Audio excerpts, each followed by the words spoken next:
赵医师好。各位听众大家好，很高兴来到这边。好，那赵医师一开始先把你医学的背景跟我们介绍一下。我本身是牙医师，那我之前就对这个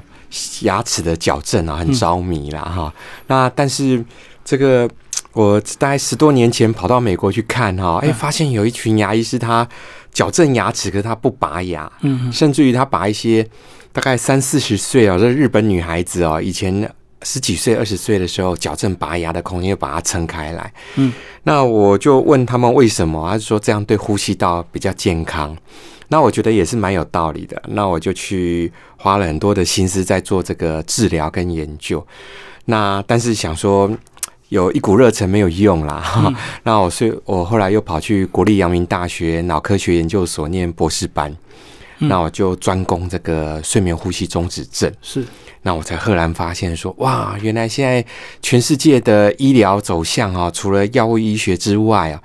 其实大家越来越重视睡觉的时候，如果打呼的话，它对这个身体健康的负面影响是非常非常的剧烈远比我们想象的还要严重很多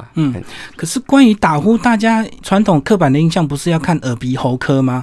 为什么会跟牙科有关系？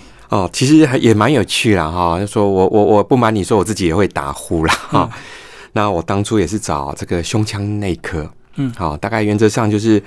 耳鼻喉科啦、胸腔内科他们这管这个上呼吸道，他们管的，他们就会去专业去做这个诊断。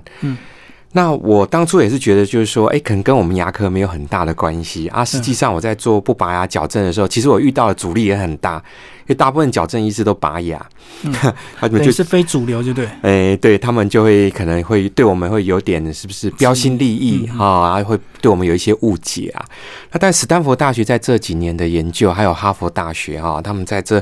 5-6年来，特别是史丹佛大学去年有一个老人家一个老教授走掉了他研究这个小朋友的睡眠呼吸中止症10多年终其一生为了整个睡眠呼吸中止的这个议题在努力对，那他好像是叫做 Dr. Quinterminot 一个老教授，他就发现就是说，不对我们以前都是给阳压呼吸器给各种扁桃腺切除甚至于把鼻中隔的做治疗。可是越来越多的医学报告告诉我们，好像打鼾不是这么单纯。做了这个扁桃腺切除，或者说给了阳压呼吸器，小朋友的症状并没有完全的改善。他发现呢，为什么？发现这个小朋友的嘴巴太小了嘴巴太小牙床太窄了。甚至于说有的小朋友他的下巴太小，对，它导致他的嘴巴很小之后，他的舌头就没有空间可以活动。它往后移动的结果就卡住了，把咽喉的这个呼吸道就变得用的比较窄。那比较窄，那小朋友睡觉就很容易打呼了。那所以就变成说，这一块领域就变成一个很新的领域它牵扯到2个，一个为什么小朋友嘴巴很小？那嘴巴很小的时候，嘴巴就好比是1楼，那1楼的天花板刚好2楼鼻子的地板，所以嘴巴小的小朋友同时鼻子也不好。这是因为上牙床刚好也是鼻子的地板，那鼻子也会窄。那鼻子一窄之后，小朋友就嘴巴呼吸。对。可是，一嘴巴呼吸的时候，各位想想看，你的舌头一定不可能贴着上颚，一定要放在下排牙齿的后方，你才可以让空气从嘴巴、舌头的上方跟流通过去。对，跟上牙床中间这个通道能够吸到肚子、肺部里面。可这个动作就更糟糕了，这样会养成舌头就习惯掉在下面的这个坏习惯产生，这时候他晚上打鼾的程度就会变得更严重。那我的学术研究就专门在研究这个口呼吸对这个睡眠呼吸中止症的影响那所以口呼吸，你只要看到小朋友用嘴巴呼吸当然大家就会警觉，鼻子不好。可是你这时候要第2个警觉口呼吸等于是小朋友睡眠呼吸中止症或者说严重打鼾的代名词。你只要看到他嘴巴开了你马上就要警觉，他就会打鼾。那会打鼾，那医学报告告诉我们打鼾看起来就睡得好完全不是现在科学告诉我们说，其实他打鼾之后，他的症状反而不是晚上打鼾这件事情很严重，对，他反而会发生在什么？小朋友注意力不集中，过动，容易有情绪，甚至有的是变成忧郁，有的是过动啊，所以他的这个脑部的功能变得亢奋或者被压抑，那发现跟什么样？跟长期抽烟的人很像所以讲的是白天的后遗症就对了。白天的后遗症，他症状反而不是睡觉反而是白天成绩受到影响啊，这2天又一篇新的论文，确认它会影响小朋友的成绩然后对这个刚刚讲的情绪之外他还有一些负面的念头那现在在国外尤其是最近有几篇论文特别提到，就是说各位爸爸妈妈，你如果发现小朋友注意力不集中、过动，其实你再稍微花点心思去看一下，他恐怕不是注意一般我们想象的这个 ADHD 这样很单纯的一个心理的功能。你可以去注意到，他其实可能已经累了。你在跟他交代什么事情的时候，他其实已经累了，他已经没有办法去专注你跟他讲什么。对，特别是到傍晚。所以特别是到傍晚，你会发现孩子不听话，你跟他讲什么他完全不当一回事。你再多讲2句他在发脾气。其实这时候你反而不能把他当作注意力不集中跟过动。他其实这时候想睡觉，是他的体能已经降低了。那你让他早点去休息，注意一下他睡觉是不是开始打呼了。所以这样讲，就是小孩子如果打鼾打呼的话他的问题就是因为先天的口腔构造的问题。没错，完全不是因为后天的一些习惯。现在当然后天的习惯就是说我们会分2个他打鼾我们不大认为他是习惯我们反而认为他的嘴巴小是因为他从小在爸爸妈妈养育他的过程中产生了一些可能不理想的一些偏差造成小朋友会变成一个怪异的习惯养成。可是这些不是他自己造成的。比如来说好了，爸爸妈妈舍不得孩子，都给他吃软他牙床没有训练就对，他这时候从小他都不需要咀嚼。那这时候从小不需要咀嚼，导致小朋友会发生2个问题。第一个，他几乎都只想吃软的。你给他硬一点的东西他就不吃了，他也不会吃啊。对，其实重点是他不会吃。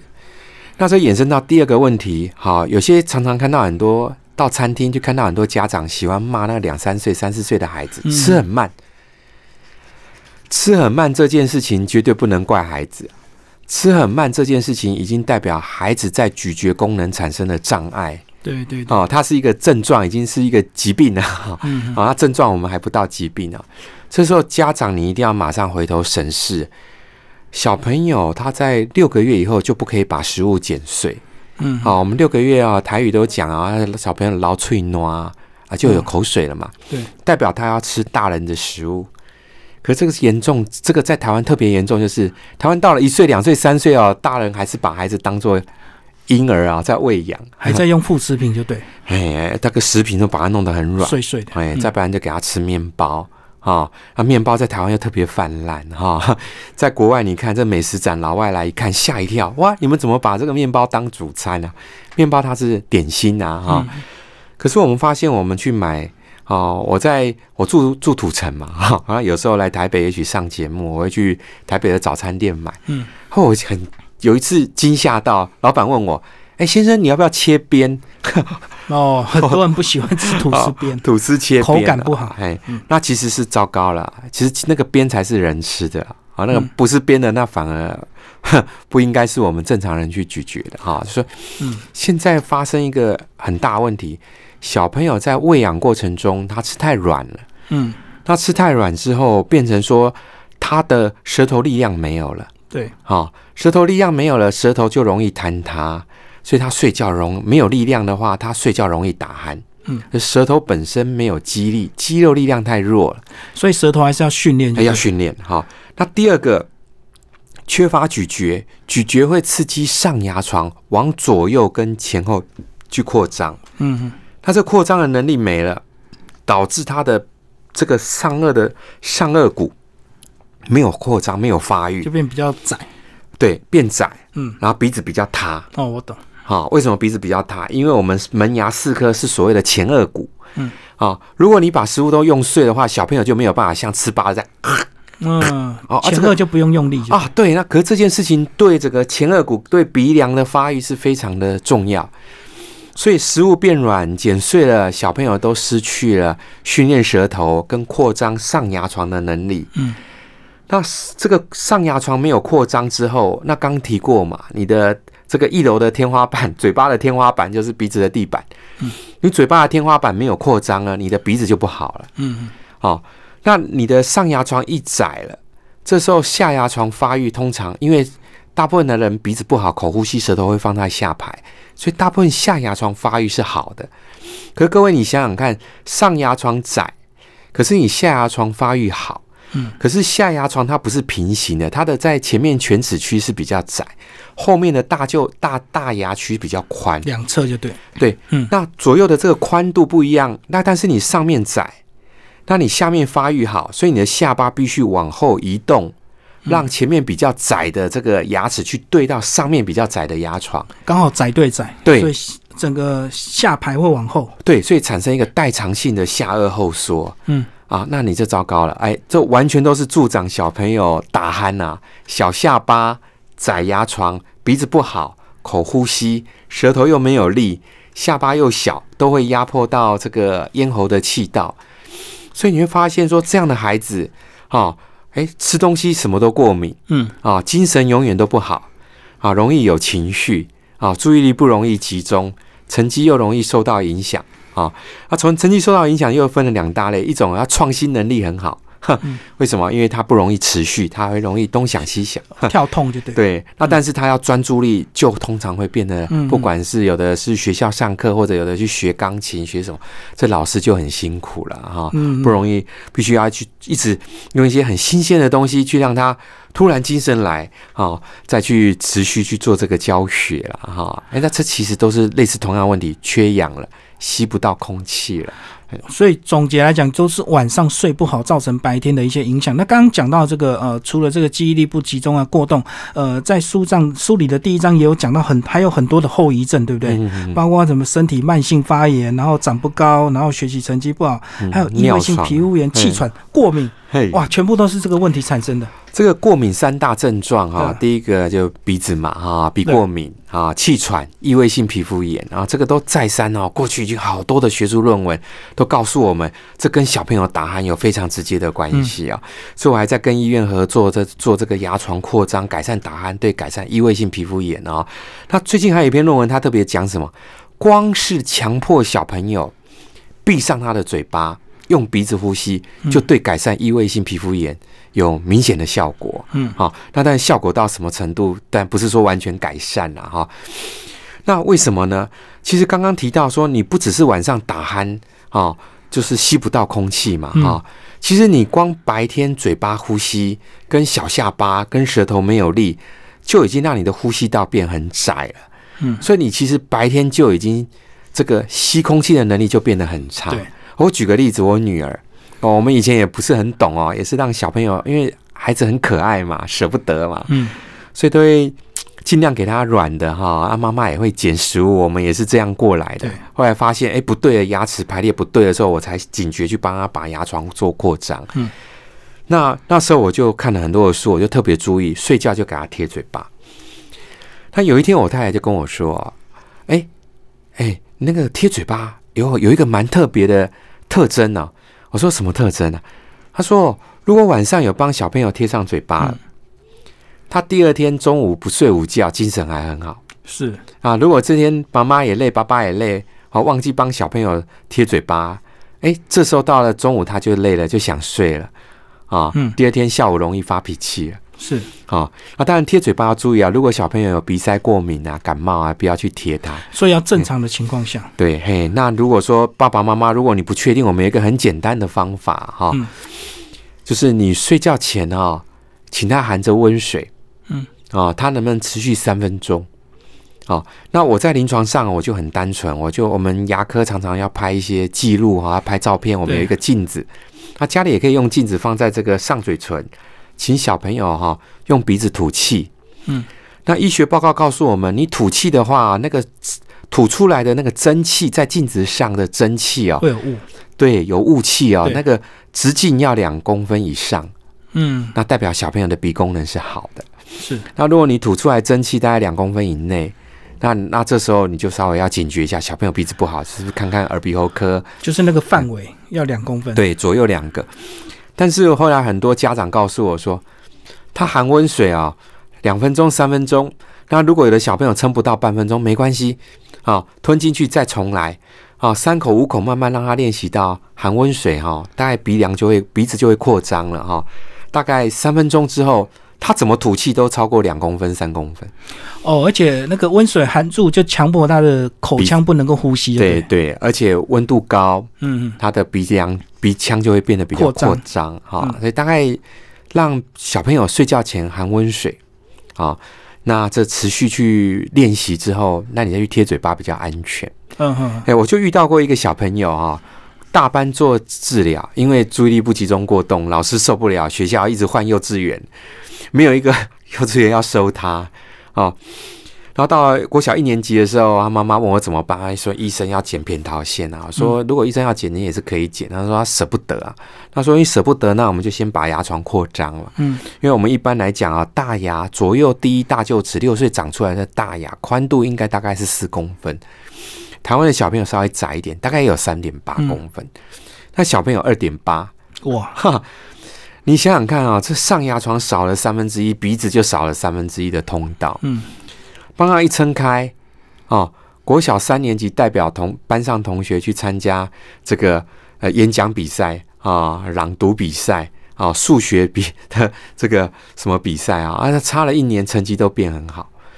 但是国小6年级又来扁桃腺肿大，为什么？妈妈舍不得晚上睡觉贴嘴巴，所以到了6年级不得已又重新撑开这个其实小朋友你不要舍不得，因为我们爸爸妈妈舍不得孩子给他吃了太软的食物，对，看他嘴巴呼吸你也不在意。那嘴巴呼吸是造成扁桃腺肿大60%以上。是因为有脏空气嘛，一直在口腔进出。一般我们呼吸，可能大家可能对呼吸都会觉得鼻子吸鼻子吐很正常很正常那这就是感情上这样认为，在医学上没有鼻子吸鼻子吐这件事情。大家很难理解因为鼻子你想想看，它就是一个跟吹笛子一样，那个笛子就是一个通道，它没有吸的能力，没有吐的能力。对，你要用肺部去吐气。肺部扩张之后，肺部有负压，空气是被迫从鼻子吸进来。不是鼻子，是肺部的那个肺部是一个帮浦就是像手风琴一样对，你肺部在压那个手风琴，拉开压，所以肺部扩张跟压缩才会产生压力。那空气从鼻子被迫吐出去，跟被迫吸进来。对可是如果你嘴巴张开超过了大概1公分以上，你的呼吸道就会减少20%以上。所以你嘴巴呼吸，其实你的呼吸道就变窄。所以你看老祖宗很厉害练功都要舌顶上呢。把嘴巴堵住。对，嘴巴闭着，舌头上来，呼吸道就扩张了。对那口呼吸的话，那你这时候会有一个问题，第一个你的呼吸道就变窄，呼吸道变窄，可是你肺部还是扩张。所以空气还这个压力太大你的空气还来不及从鼻子外面抽进来的时候，你的咽喉的这个扁桃腺的位置就会被太大的压力，那呼吸道又变窄，所以扁桃腺又被吸肿了。所以口呼吸会直接让你的扁桃腺被吸的肿大。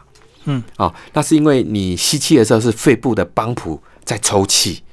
所以它是一直被反复的肿大才造成发炎，就对。发炎的话，在医学报告它里面都是这个金黄色葡萄球菌那如果你今天是感冒是病毒，那是其他的菌种或其他的病毒，其他的发炎的物质，可是有60%它不是，它是透过这个吸肿的结果造成扁桃腺肿大。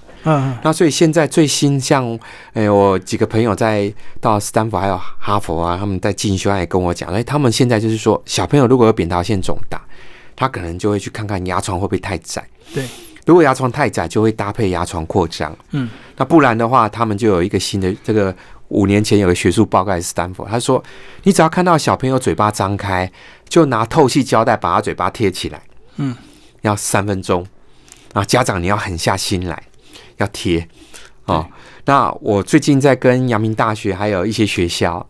然后要做这个，你知道现在 AI 很夯嘛我们用一个这个树莓派微小电脑，再加上一个这个 Google 它有出那个很像那个 USB 的这个运算的单元插上去，我们可以去侦测这个教室里面的小朋友有多少小朋友是嘴巴呼吸。但是运气不好啊，最近这个疫情大家都戴口罩，新冠状疫情不好测没办法测了。那我们到之前是稍微简单前测啦，80%的小朋友口呼吸是但是还没有真的正式去测啦所以说这个口呼吸其实对小朋友本身除了是打鼾的代名词，也是小朋友口呼吸，你看看就很容易感冒嘛，是病菌直接去侵犯这个扁桃腺的这个第一线的这个淋巴系统嘛对，因为透过鼻腔我们还有一些绒毛，鼻子还可以温暖、潮湿、过滤杀菌嘴巴完全都没有。那以前小时候嘴巴呼吸，我爷爷奶奶就会骂人不会骂我骂我爸爸妈妈那现在大家都好像都不管了。可是在书里也有讲到贴嘴巴这样的一个技巧。那贴嘴巴有这个贴1条、贴2条，甚至整个横的都贴住。那这是所谓的这个力道的一个差别嘛？原则上还是循序渐进，慢慢来就对。因为小朋友他从嘴巴呼吸改到鼻子呼吸，恐怕没那么快。那有些小朋友很厉害啊，他睡不好，他就把它撕掉了。对，那所以我们一般就是说从左右的鼻子边边往下，经过嘴巴贴到下巴。那这样子左右贴1条，让他先适应，贴长一点就对。对，贴长一点，他嘴巴还是勉强可以呼吸。那慢慢越贴越密，越贴越密，到最后我们就是1条从左到右把嘴巴贴住了，完全贴住，让鼻子可以呼吸就好了。那当然就要循序渐进也不是说你今天一贴很残忍就不让那有的家长更小心我看到很多因为我原则上6岁以下的小朋友我就不做治疗，就是做训练所以很多家长来我就教他怎么去陪伴孩子，所以我都会要求小朋友睡着，爸爸妈妈用手去把小朋友的嘴巴压住。你会发现小朋友归回就会有点轻微的躁动，一开始对，可是他还是睡着。对，所以很多家长发现10分钟、20分钟、30分钟，还有家长这样用手按了1个小时他发现孩子也是这样正常呼吸，那他就狠下心来，嘴巴就给他贴住了。有我前个礼拜都整个每天睡觉都贴嘴巴，就发现真的隔天精神有变好，而且打鼾的声音也变比较小，这样子。对，那但是这最近这2天有一篇新的论文啦就告诉我们说，打鼾在成年来说，小朋友我们现在就是比较明确了扁桃腺切除。舌头力量要去练习那舌头力量练习我们原则上就2个，你可能就舌头尽量去顶口香糖，把口香糖咬软，用舌头去把它顶到上去，对，把它贴平那可是实际上舌头力量练习最重要的是大量咀嚼，吃坚硬的食物那这是根本的问题啦你只要有愿意小朋友吃对食物了不要再面包那些糕点类了尽量面食类也是少，尽量就吃饭配菜，所以还是来得及就对。原则上都来得及那大部分我遇到都是家长舍不得对，所以我们在临床上遇到都是家长舍不得然后我们医生又会急，就会严厉脾气不好，我对病人是很严格，而家长会受不了那受不了就不来了甚至于发脾气那我们是觉得就是说家长花那么多钱，我们是比家长还要担心，但是在台湾社会似乎还没有办法被容许对所以在台湾专业可能不被受尊重，这个是一点。但在日本你看日本的医师连那个我们讲的他们就类似我们台湾的三字经都骂下去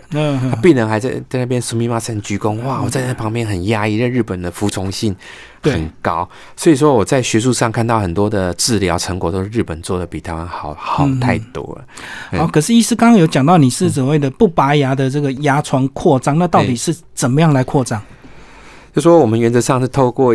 在这个打鼾治疗的话，我们大概会透过在那个上面的牙齿大牙的地方去放2个套环，那中间会放一些焊好的螺丝整个粘上去，把它撑开就对。对，就去转那个螺丝我懂。那螺丝转一转，每天撑开 0.25， 就跟牙齿矫正一样。对，那个钢丝快速去撑开，它撑开完之后鼻子就好了，很快。但是记得如果还是嘴巴呼吸的话，那又会变窄。大部分家长很难理解啊，你不是都帮我撑开了，为什么它又变窄？那变窄通常会有几个原因。第一个，我们最怕就是趴睡。很多家长希望孩子以后的脸就是漂亮瓜子脸哦，叫他趴睡，趴睡完以后都变国字脸。为什么？趴睡之后下巴会后缩，所以他的呼吸道会窄，更窄。对，所以这时候他以后吸不到空气，他会磨牙。一磨牙之后咬牙切齿就变国字脸。我懂。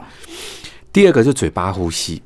各位很简单，当你嘴巴张开的时候，你的脸颊就会被拉长，脸颊被拉长，它一定会往内压。对，它一定会把你的牙床跟鼻子变压窄，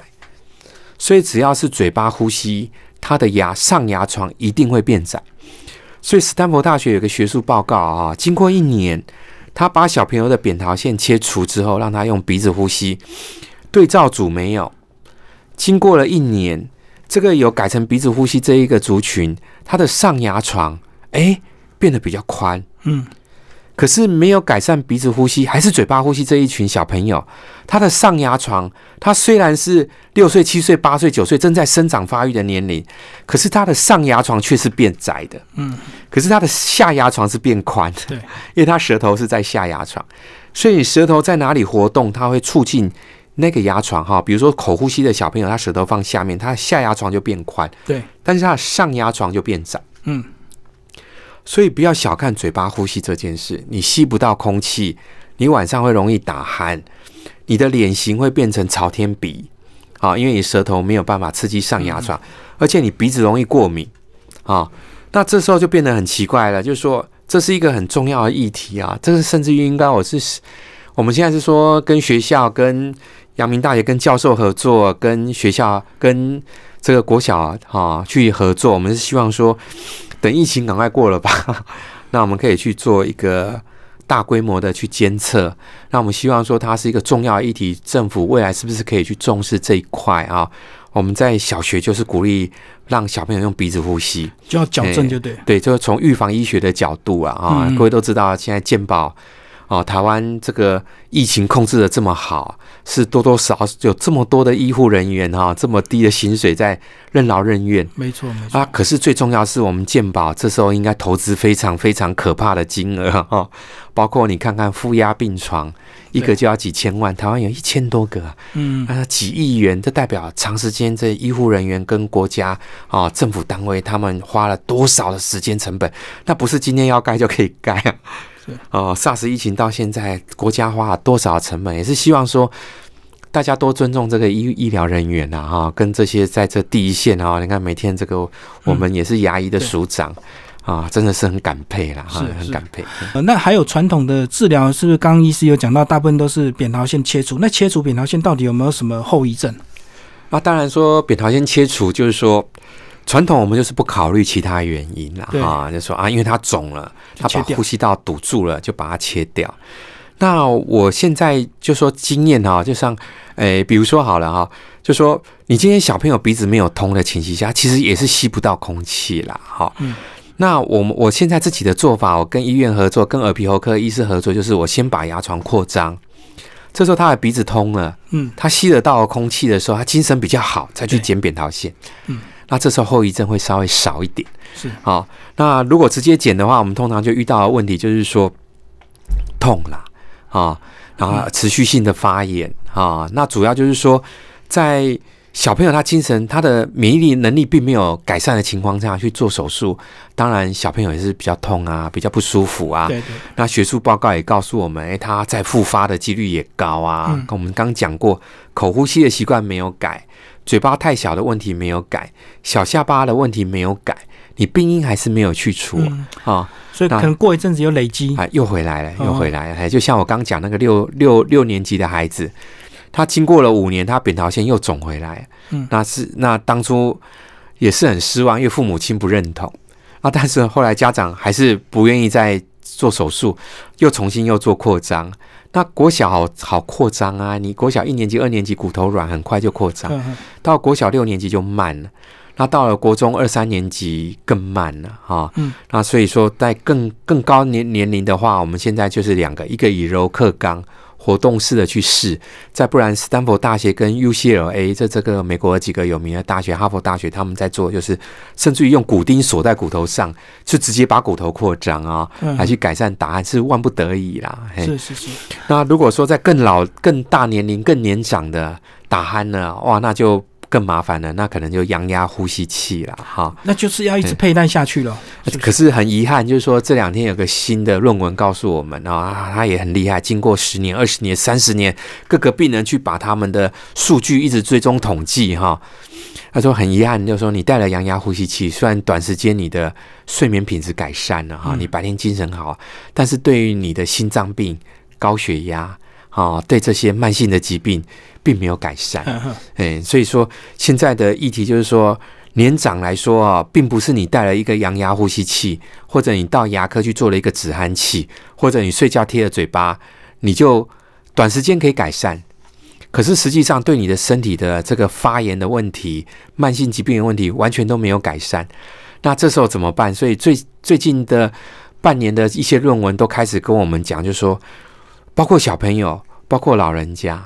你如果打鼾的话，你不要太相怨说你买了一个药物一样哈，你买了一个阳压呼吸器，你买了一个装置，你就觉得你改善，你很高兴的，那都是短时间的。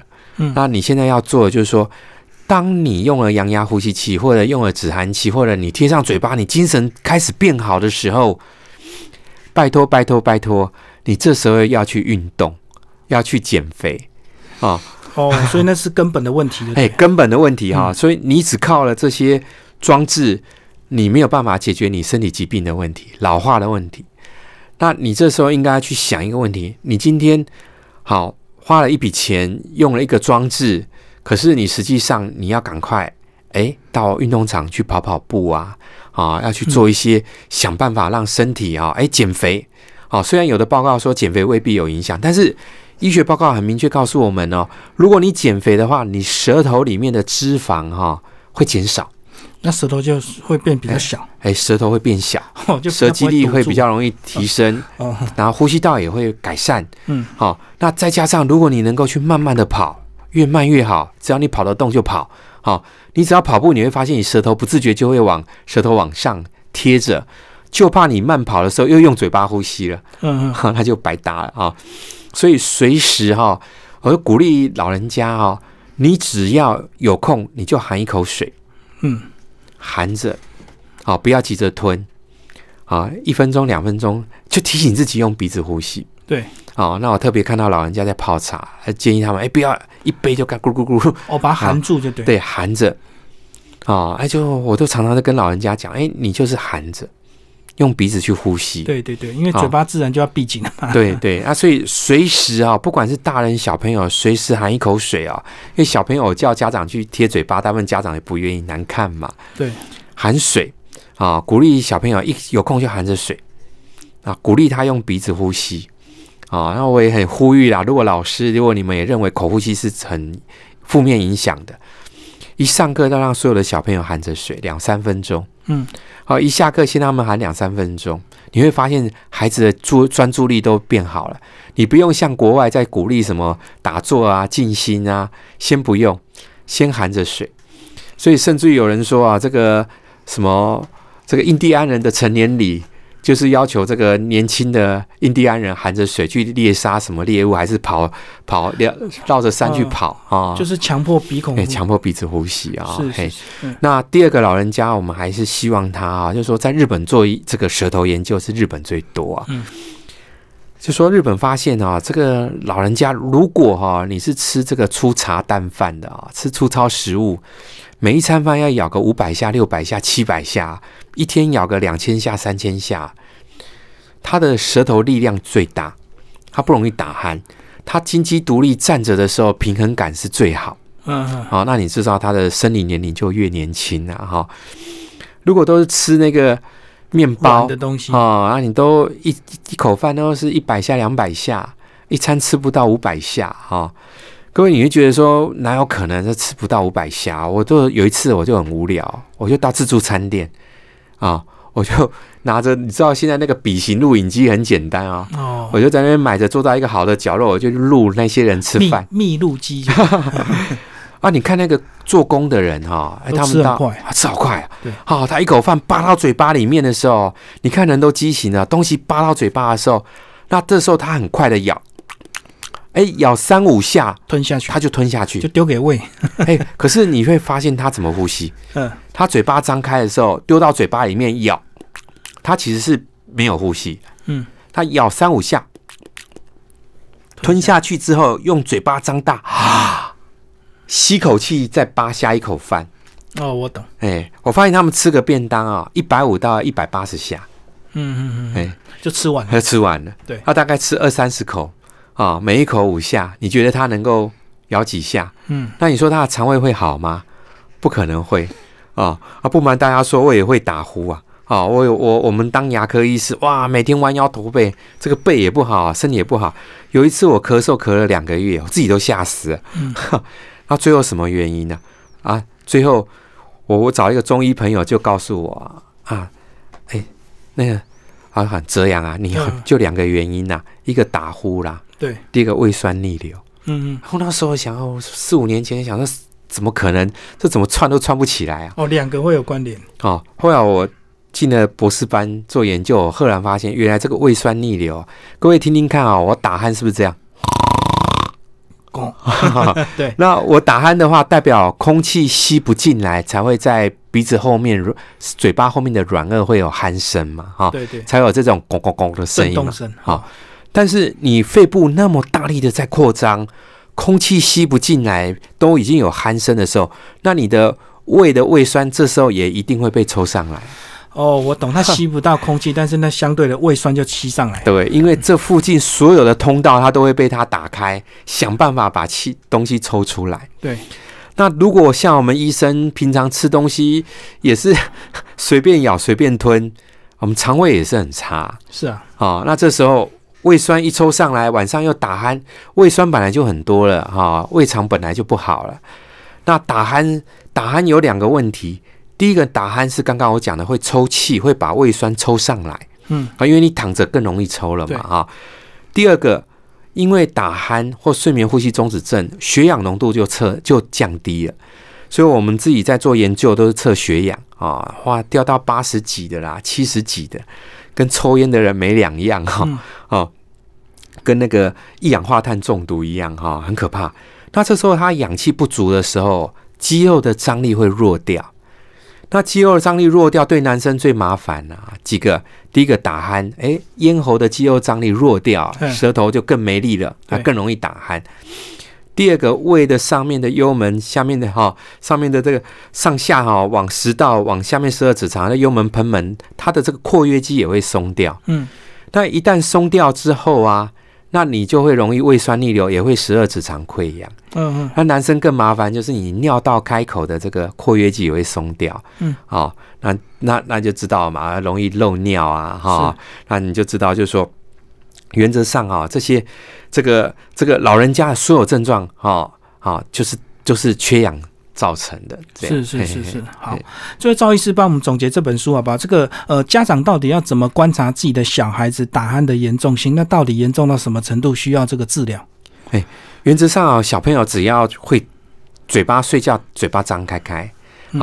那你只要听得到鼾声，我个人认为基本上都蛮严重了啦。这个没有什么50步笑100步啦都一样你50步就已经很惨了那我是比较鼓励，就是说我们现在做打鼾治疗，还是我会建议先到耳鼻喉科去看。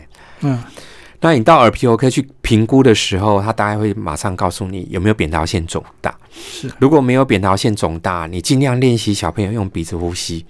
然后再加上大量的咀嚼。那你也是要去算小朋友一餐饭也是500下以上那如果没有，那爸爸妈妈就要想办法。我都鼓励餐前咬个煎饼很硬从营养口粮慢慢换到煎饼，甚至于那个什么猪耳朵饼干，我们小时候吃的。几岁可以开始做这样的训练？原则上4岁以后。在我们医学上来讲3岁的孩子原则上牙齿都换完了。那更严格一点来讲，就是说我们现在像这种国际级的大学都会告诉我们说，4个月的孩子，出生4个月，就要给他喂喂汤汤水水啊，5个月大概都可以吃个粥啊，然后还有一些软的这个豆干、豆腐啦哈。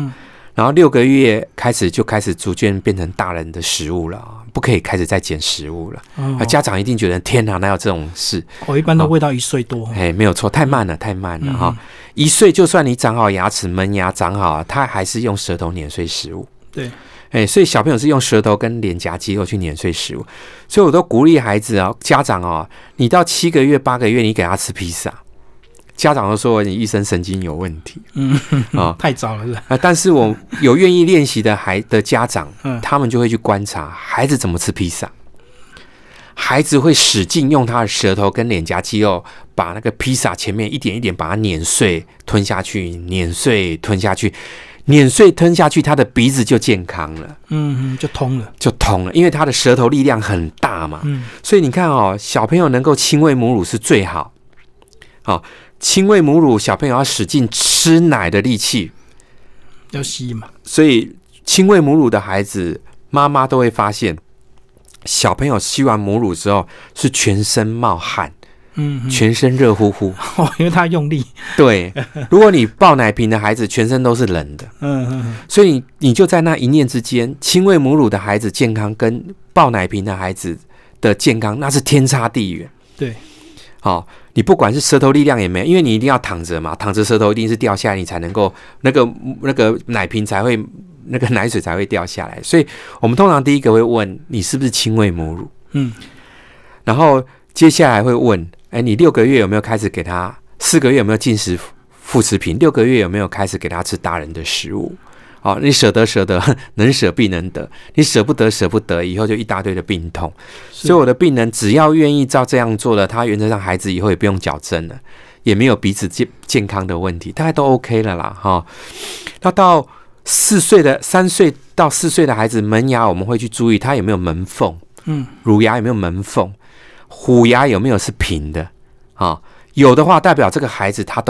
从小都有吃比较正确的食物。对，他大概这个3岁到4岁的孩子，他有没有吃坚果的能力？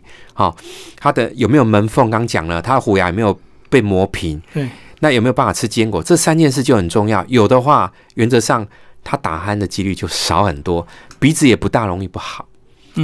那你发现他没有门缝，他虎牙是尖的，他都吃软不吃硬，那就很麻烦了。那这时候打鼾啦，或者这些以后刚刚我们一开始讲的注意力不集中啊，这精神的问题、成绩的问题、课业的问题，还有这个慢性病、尿床的问题啊，异位性皮肤炎的过敏的问题，基本上都躲不掉。你吃再多的药也没有用。现在广告有很多的益生菌，我告诉家长没有用，就是喝的益生菌。对啊，什么都没有用。为什么？因为你想想看嘛，你这栋大楼就这么小间，你要挤那么多的人，就原则上一定很脏乱嘛，对不对？那你今天小朋友就是从小在喂养过程中给他吃该吃的食物，正确的喂养，那这时候他的骨头结构、下口颚结构发育的够好，他要生病也很难。所以你看我女儿从来没，虽然小时候有一点点吃太软，但是我发现的时候赶快把她做过渣，她从来没吃过药生病发烧，从来没吃过药在家休养，1天就好了。感冒都是1天感冒的，没有再感冒好几天。再来就是说，刚刚讲的就是说，好，你原则上耳鼻喉科医师看完有没有扁桃腺肿大，那你再专注小朋友睡觉有没有嘴巴张开。那如果有扁桃腺肿大，有时候也不见得马上去贴嘴巴，那是不是搭配扁桃腺切除的时候赶快贴嘴巴？是这个顺序有时候注意一下，或者说更严格，就是说他上牙床太窄了，鼻子太糟糕了，那你应该甚至于撑开牙床。那这看什么呢？原则上看他的，如果是6岁以下的小朋友，那就看门缝。4到6岁我们都看门缝，有没有门缝？有门缝就没问题。6岁以上开始门牙换牙了。有没有排整齐？如果不整齐，牙齿歪了，那你心里就有个底了。没有门缝或者牙齿歪了，你大概要先做牙床的扩张，再接着做扁桃腺的手术。那这样子减少扁桃腺手术的一些后遗症。但是你要做这些东西，你要先扪心自问，你愿不愿意大量咀嚼？你愿不愿意用鼻子呼吸？所以还是习惯的问题。对，病因如果不解决的时候，你今天花再多的钱都没有用嘛。我们刚讲过，从小是不是亲喂母乳，4个月副食品，5个月开始这个半流质的食物，6个月已经都是成人食物了，你狠得下心吗？是啊，所以我们就举个例子嘛，非洲的小朋友都没有戽斗，没有龅牙，没有牙齿不整齐。他移民到了美洲，第2代、第3代就开始齿列不整、龅牙戽斗。可是他原来这个移民同样的兄弟姐妹还在非洲的孩子的他的孙子都没有，还是一样没有齿列不整啊。那因为你在非洲吃什么，你在美洲好命呢？吃太软了。所以环境就是我们所谓的表观基因，就大家都吃软。爸爸妈妈你吃软，你的孩子就会吃软，所以你的孩子就会齿列不整，你的孩子就会鼻子不好，你的孩子就会打鼾。所以说现在整个社会氛围都是过度保护孩子。我知道主持人就长期有访问童军啊，刚刚好我们一开始也聊到童军，因为我女儿在，我有个好老婆啊，她让我的女儿都有参加童军活动。就说这参加童军活动，孩子，我女儿也是很怪啦哈，她很喜欢参加童军活动。她只要有她就去报名就去参加，2个原因，第一个可能可以不用家里管，第二个虽然以前在台北的童军团长很凶，可是你知道吗？在我女儿是很崇拜这个团长，好像什么都会一样，很对，什么会挨骂归挨骂，可是他问说团长，你为什么什么都会？我觉得说孩子他真的要吃苦。他达成了一个目的之后，他会有一个荣誉感。对，我会发现最后问题都是家长不忍心，舍不得。对，那你又讲了一些鼓励他的话之后，孩子信心动摇之后，毁了。所以我每次去，我都在旁边，哇，跟那个团长90度鞠躬，我团长吓到，就说，赵医师不用这么客气，不用这么客气。那我都故意在我女儿面前讲说，我说人家愿意花时间带着队，爸爸看诊赚钱让你来啊，那我也愿意捐钱给这个童军活动但是人家真正愿意投资时间，愿意让自己身体变健康，愿意解决一技之能，多很多的技能，对，愿意你看。大难来的时候那你看看，你只有参加童军活动，你可以有办法去让自己有生存的能力。我说爸爸是真的很佩服，不是说做表面功夫给你看这样子。所以我说跟小朋友的喂养一样，跟参加童军，我觉得好像有点类似。你不让孩子去面对，去让他有独立生活的能力，你从小都过度保护。我就有遇到这个中医师的孩子来做矫正，然后。什么练习都不做怪东怪西，然后现在可能国内考试不好，所以他要到东欧去念这些医学那我心里也是很难过啦。我说你以后想尽办法要当医生，可是医生应该是比老师还要龟毛，像我一样啊。老师为什么要龟毛？是还不是希望学生成绩好？那我们当医生是要比老师还要严厉，那是生命对，但是我觉得也很可惜啊，在台湾严格到最后病人都会跑掉，受不了。跑掉我是无所谓啊，因为原则上大概还是会有我的病人，大概7成8成他们还是愿意为自己的健康努力。那我还是很鼓励，就是说跟童军活动一样，跟小朋友喂养一样。当孩子的饮食习惯出问题的时候，爸爸妈妈拜托，不是他出问题了，是家长的态度问题。你要赶快把他当一面镜子，你从小到大到底是怎么样让他吃东西的？他吃食物的能力都被你糟蹋掉了。就是说我们创造了一个错误的环境，让孩子错误的饮食，那最后刚刚主持人我们也提到，错误的饮食导致错误的口颚系统，错误的嘴巴的生长发育，导致他的缺氧之后，造成他的成绩、他的心性、他的情绪、他的过敏，很不可思议嘛。全部都连贯。对，但这些东西都是我都把所有的论文最重要的论文这种都是分数我们在学术论文里面都有这个 SCI 的点数3分以上。有的还有5分、6分、7分我看了我真的是很惊讶。是，那我现在也是用 AI 就请小朋友从1数到50，我看脸型我大概就知道他的嘴巴的牙齿排列、舌头的机能。那我也是希望说把这个东西越来越普及。那我们也希望跟耳鼻喉科医师多合作。还是鼓励家长，正本清源。你今天做任何的治疗，小时候的时间过了，可是你到国小，你还是要努力让他大口吃饭，大量咀嚼，对，用鼻子呼吸。你今天到了60岁、70岁，日本医学报告还是告诉我们，你还是大口吃饭，大量咀嚼。所以我们现在还是要就对，还是都一样哈。各个年龄层，你每一天有没有咬2000次、3000次？哦，那你有没有吃足够硬的食物？拜托，真的面包真的尽量少啊！那面包业者真的体谅一下，孩子健康是第一啦，哈。是，对，然后闭上嘴巴，用鼻子呼吸。那这2件事情，我觉得可能是我未来终身一辈子要努力推广的事情。对，好，谢谢赵哲阳医师为大家介绍《当心打鼾，孩子健康拉警报》，时报出版，谢谢。